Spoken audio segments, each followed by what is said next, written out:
నాకు స్కూల్ అంటే ఇష్టం, విద్యార్థులు చదువుకోవడం అంటే ఇష్టం. అందువల్లే స్కూళ్ళకి ఎవరన్నా పిలిస్తే నో చెప్పను.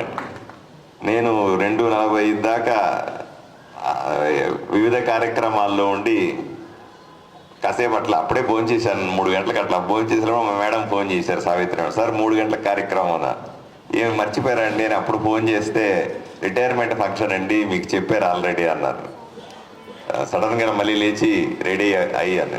నాకు వెంటనే నిద్రపోయింది. స్కూల్ అనగానే నిద్రపోతుంది నాకు. ఎందువల్ల స్కూల్ అంటే నిద్రపోతుంది అంటే మా నాన్న స్కూల్ టీచర్, అందువల్ల నాకు నిద్రపోతుంది. చిన్నప్పుడు నన్ను మా నాన్న కొట్టి కొట్టి చదివించింది ఇప్పటికీ నాకు గుర్తు. ఆయన నేర్పించిన క్రమశిక్షణ వల్ల, ఆయన చెప్పిన మార్గంలో నడవడం వల్లనే నేను ఈరోజు ఈ స్థాయిలో ఉన్నాను. నేను దేవుణ్ణి నమ్ముతానో లేదు తెలియదు, కానీ నేను నమ్మే దేవుడు నా తల్లిదండ్రులు మాత్రమే. ఈరోజు కూడా గుడికి పోతాను, గుడికి పోను, నిద్రలేస్తానే మా అమ్మ నాన్న ఫోటో మాత్రం చూస్తాను. నాకు ఆ రకమైనటువంటి క్రమశిక్షణని, విద్యాబుద్ధులని ఇచ్చినటువంటి స్కూలు టీచర్లు మా నాన్న స్కూల్ టీచర్ అంటే మా నాన్న ఫ్రెండ్స్ అంతా టీచర్లు అయి ఉంటారు కదా, అలాగా మా కనెక్టివిటీ అలాగే ఉండేది. ప్రతి ఒక్క టీచర్తో కూడా నా బంధం అలాగే ఉండేది. నేను అసోసియేట్ అయ్యే విధానం కూడా అలాగే ఉండేది. నాకు స్కూల్ టీచర్ ఇంపార్టెన్స్ కూడా చాలా బాగా తెలుస్తుంది.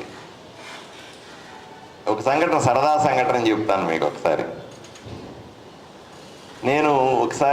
నేను మా నాన్నగారు మా అమ్మ అందరు కలిసి ఒకసారి ఒక టెంపుల్కి వెళ్ళాం. టెంపుల్కి వెళ్తే ఏర్పాట్లు చేసి, నేను అప్పుడే పాలిటిక్స్లో లేను, అప్పుడు ఒక పాపులర్ డాక్టర్గా అటు ఇటు ఉన్నా, ఎవరికో చెప్పున్నాను వస్తాను టెంపుల్కి అని చెప్పున్నాను. వెళ్తే ఆ వ్యక్తి ఇంకా రాలేదో లేదా ఎక్కడో లేట్ అయ్యింది.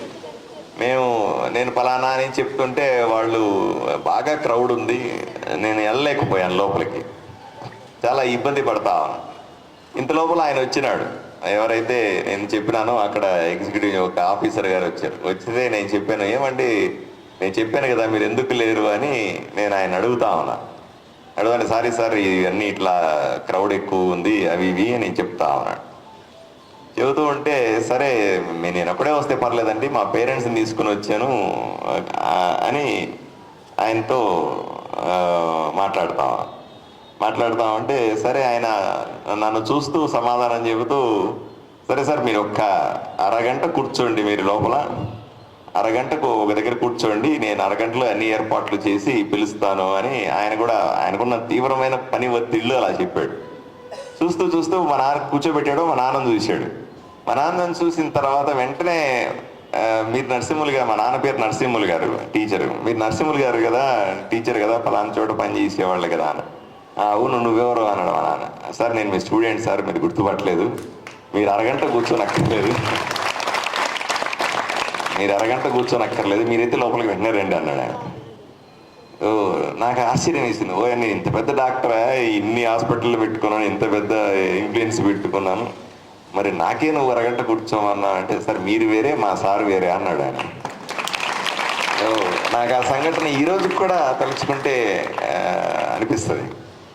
సమాజంలో గురువుకు ఉన్నటువంటి గౌరవాన్ని నేను పదే చెప్పడానికి మాత్రం ఈ సంఘటన చెప్పాను. ఈ రోజు కూడా, అంటే మా నాన్నగారు ఇప్పుడు లేరు, ఆయన చనిపోయినారు కరోనా సమయంలో, ఆయన పోగొట్టుకున్నాను నేను.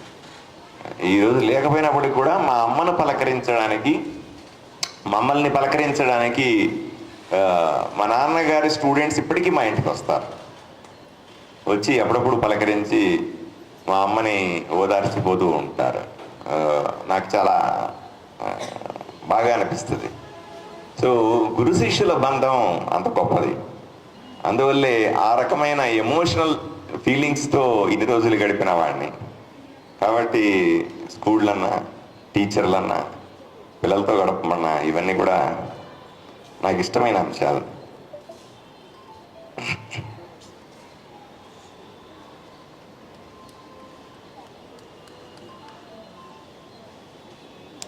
సరే, రిటైర్మెంట్కి సంబంధించి మాట్లాడుకోవాలి.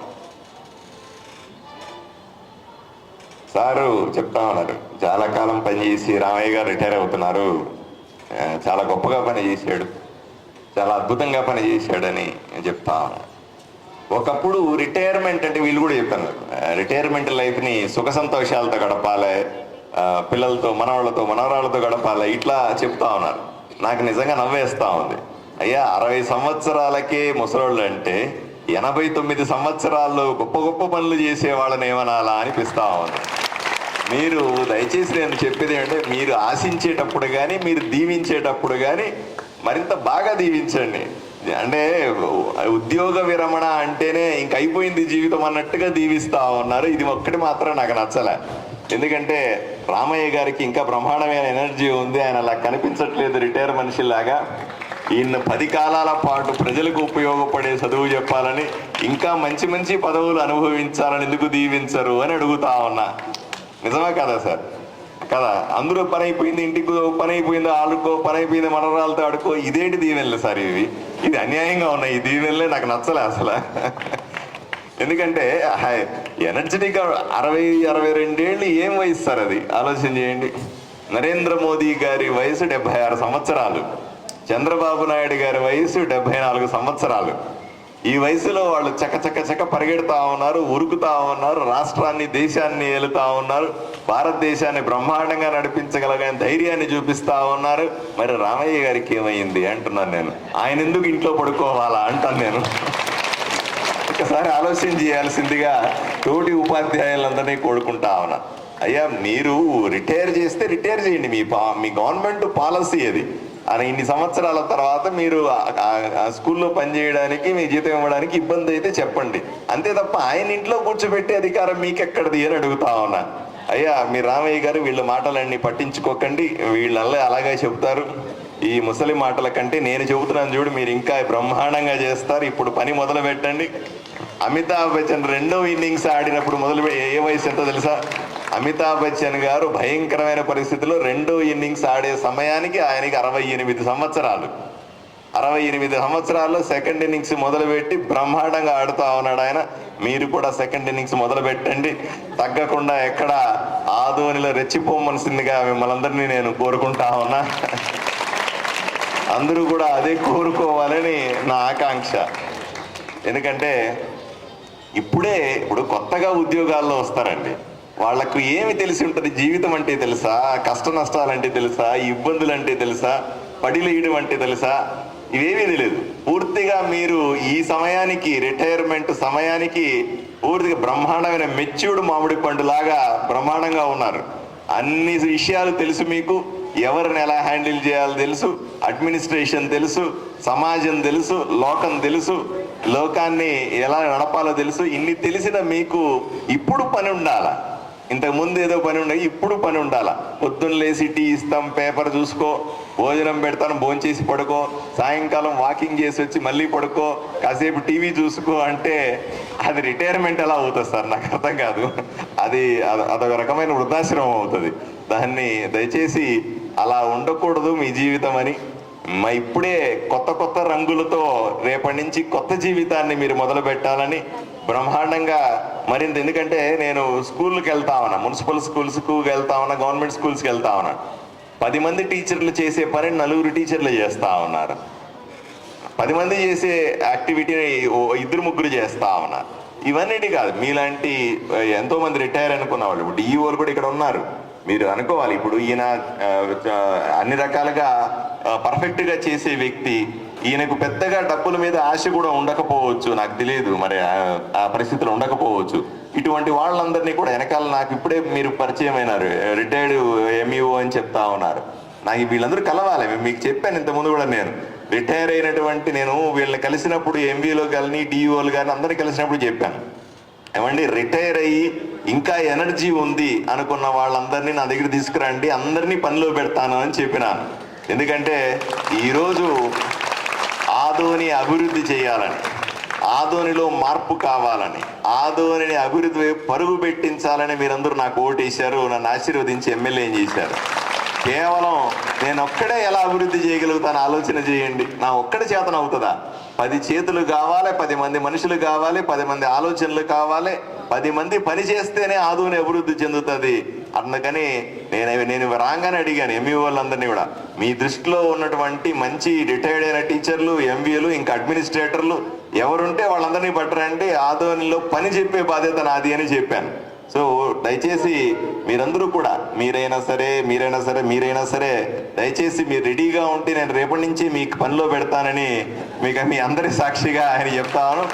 ఎట్టి పరిస్థితుల్లో ఆయనకి ఎనర్జీ ఉండి వాళ్ళ ఇంట్లో వాళ్ళు ఒప్పుకుంటే, అమ్మ మీరు కూడా ఒప్పుకోవాలి తల్లి, మీ బామర్తి గారు కూడా ఒప్పుకోవాలి, అన్నిటికంటే అది ముఖ్యం లాగుంది చూడబోతే. మీరు కూడా ఒప్పుకొని ఆయన కంప్లైంట్ లేదు అన్నప్పుడు నాకేదో కంప్లైంట్ ఉందని అర్థమైంది. నేను రాగానే కూర్చోగానే మా బావగారి మీద ఏ కంప్లైంట్ లేదు అన్నాడు. ఆ మాట ఎందుకు చెప్పాడు అర్థం కాలే నాకు ఇప్పటికీ.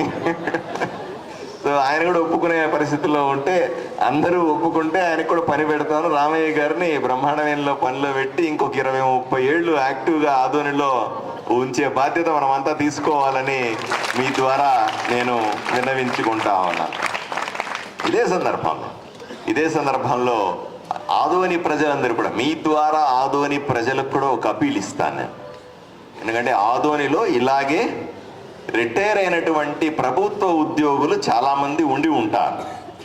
రిటైర్ అయినటువంటి రెవెన్యూ ఉద్యోగులు, విఆర్ఓలు కానీ, ఆర్ఐలు కానీ, ఎంఆర్ఓలు కానీ, ఆర్డీఓలు కానీ రిటైర్ అయిన వాళ్ళు ఎవరన్నా ఉంటే, అలాగే పోలీస్ డిపార్ట్మెంట్కి సంబంధించిన వాళ్ళు రిటైర్డు ఎస్ఐలు, కానిస్టేబుళ్ళు, సిఐలు, డిఎస్పీలు, ఆ పై స్థాయి ఎవరన్నా ఉన్నవాళ్ళు ఉంటే, అదేవిధంగా కొంత వైద్యాధికారులు ఎవరన్నా ఉంటే, అలాగే మరీ ముఖ్యంగా మహిళలు, ఆదోని అభివృద్ధిలో మహిళలు కీలక పాత్ర పోషిస్తారు.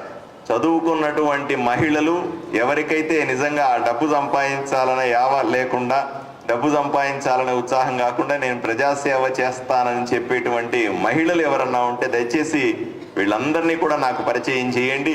వీళ్ళందరికీ కూడా చాలా పనులు ఉన్నాయి. ఎందుకంటే ఇప్పుడు ఉదాహరణకు హాస్పిటల్ ఉంది, హాస్పిటల్ డెవలప్మెంట్ కమిటీ అని ఉంటుంది. హాస్పిటల్ని అభివృద్ధి చేసుకోవడానికి ఒక కమిటీ వేసుకోవచ్చు మనం. దాన్ని ఎవరైనా సమయం ఇవ్వగలిగితే, అంటే జీతాలు ఆశించకుండా, పెద్దగా అంటే జీతాలు ఆశించి మళ్ళీ మాకు జీతం ఇస్తారా అంటే ఇవ్వలేదు. ఇప్పటికే ప్రభుత్వాలు చేతులు ఎత్తేసి ఉన్నాయి. కాబట్టి ప్రభుత్వ జీతాలు లేకుండా హానరీగా పనిచేసేటువంటి ఏ ప్రభుత్వ ఉద్యోగినైనా సరే రకరకాల ఊరి అభివృద్ధిలో భాగస్వాములను చేసే బాధ్యత నేను తీసుకుంటాను.